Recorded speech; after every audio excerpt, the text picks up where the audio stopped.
Hey guys, as you might know, I'm a huge Rafael Nadal fan. I'll never forget when he was younger, when he made those 5 Wimbledon finals, the way he ran around his backhand and hit forehand winners on grass was absolutely insane. And in my opinion, he has the best forehand from the backhand side, whether he's hitting it inside out or inside in. For example, when he used to play Federer, and Federer would hit a really solid backhand down the line that could be a winner against some other players, not only would Rafael Nadal get to that ball, but he would run around his backhand and hit a forehand winner. So for you guys that might not be familiar with the inside out forehand and the inside in forehand, I'm going to explain to you what it is. So it basically refers to a forehand that's hit from your backhand side of the court. And when you're going inside out, it's basically cross court. And when you're going inside in, that's down the line. And just like your regular forehand, when you're going cross court, in other words, inside out, that is a higher percentage shot because we got a bigger area to play into. When we play the forehand from the backhand side, inside in, if we hit that ball a little bit too early, it's gonna go wide. If we hit it a little bit too late, it's gonna sit right there in the middle of the court. So out of these two, the inside out forehand is definitely the better option, but this doesn't mean that you shouldn't try the inside in forehand as well. So why do players hit forehands from the backhand side? Well, it's not necessarily that their forehands are better. Just think of someone like Djokovic, who has maybe the best two-handed backhand of all time. He will still run around his backhand and hit forehands. Why is that the case? Because every player, I don't care who it is stronger from the forehand wing. It's a lot easier to hit forehand winners than it is backhand winners. The reason for that is simple. When we hit forehands, we are stronger with this side of the body. We're playing the inside of the arm. There's bigger muscles connected to this shot compared to a backhand, whether it be a one-handed backhand or a two-handed backhand. We're playing with the back of the arm and it's a little bit weaker. So generally, even players who have great backhands will still run around their backhands to hit forehand winners from time to time. So running around the backhand to hit a forehand has a high degree of difficulty, and the reason is that often when we're moving towards the left, unless we're moving really well, players will find themselves still shifting their weight towards the left. In other words, they're falling backwards because the body is turned more sideways. Often players, when they're moving this way, they find it much harder to rotate, and the kinetic chain is therefore tougher to execute. Remember, on the forehand, you gotta make sure that you're sequencing the torso rotation properly so that you make contact with the dominant shoulder in front.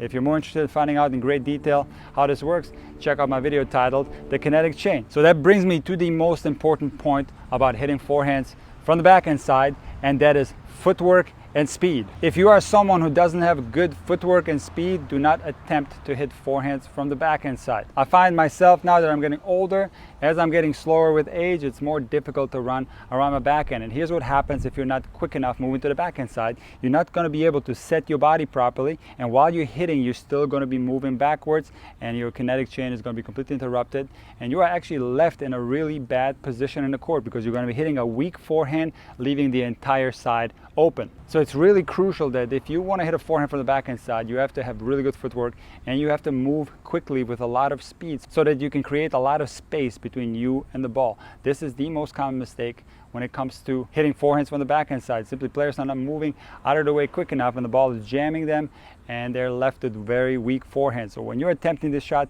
the intensity has to be sky high. You have to move like Rafa in Wimbledon 10 years ago. Move super fast to the backhand side, you get there with plenty of time, create plenty of space, and now you can be aggressive with your forehand from the backhand side of the court.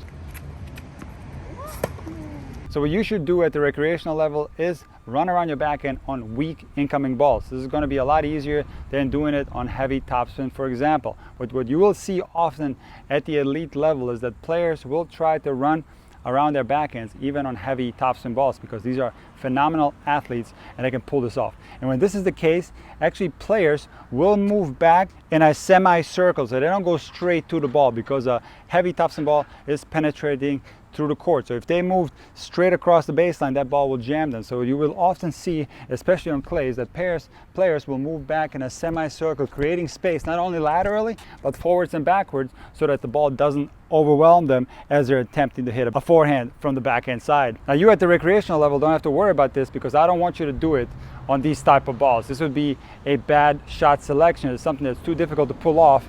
And when you're moving on an easy ball, it's perfectly fine to move in a more lateral way because that ball is not going to be penetrated in the court as much. You can comfortably hit it from inside the baseline. And here are the most common mistakes that I see at the recreational level when it comes to hitting forehands from the backhand side. Players will turn the same way they do when they try to hit a backhand. So when they try to hit a backhand, they will turn towards the backhand side, move over here, and then hit a backhand. They will do exactly the same movements if they try to hit a forehand from the backhand side. They will go here, move this way, and now they will turn around like this and hit a forehand, and there is simply not enough time for that.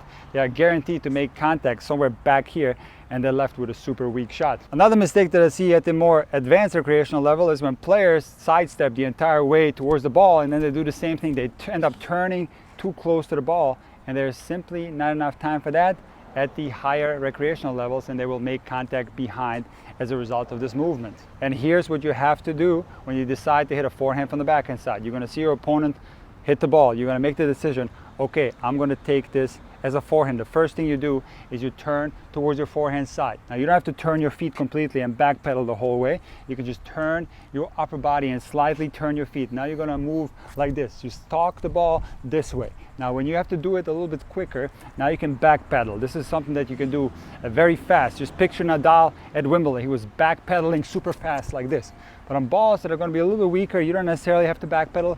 You just turn your upper body, and now you're moving in this way sideways, and you get plenty of space to the ball, plenty of distance, whether it's lateral or forward, backward, and now very close to the contact, you're going to set your feet and strike the ball.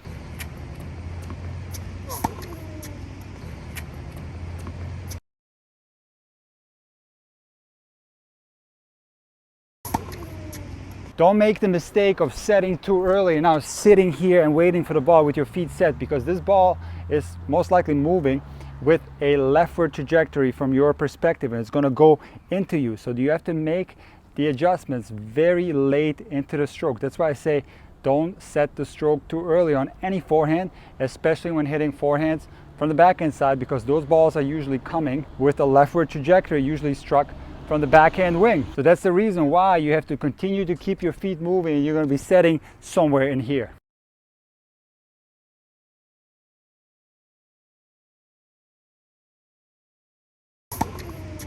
So guys, we already talked about that. I want you to hit your forehand from the backhand side on weak balls, but especially on balls that are inside the service box. This is where it's very difficult to put the backhand away, because it's the weaker wing, even if your backhand happens to be stronger than your forehand. So what I want you to do, and I want you to really work on with your coach, is that you start practicing hitting a lot of short forehands from the backhand side of the court. The reason why I say that, because usually the balls that are bouncing in this area inside the service line are going to be traveling much slower, and you got plenty of time to get around that ball, to run around your backhand, and it's going to be so much easier to put a short ball away from closer in the court. I want to finish off this video with one tip for all you doubles players out there. You know this guy called Jack Sock? In my opinion, one of the best doubles players in the history of the game. This guy is so good at doubles. Now we all know that Jack has a hard time on his two-handed backhand. It is a weakness, relatively speaking, compared to Djokovic and some of the other guys with great two-handed backhands. So that's what makes Jack sometimes a little bit vulnerable in singles, but he doesn't have to worry about that in doubles, because he plays the ad side and he doesn't have to hit any backhands at all. And why is that? Because he runs around every single backhand, and he can do that because he's only covering half of the court. So if you really work hard on developing your forehand from the backhand side, not only will this help you be more aggressive in singles, but it can also improve your doubles game.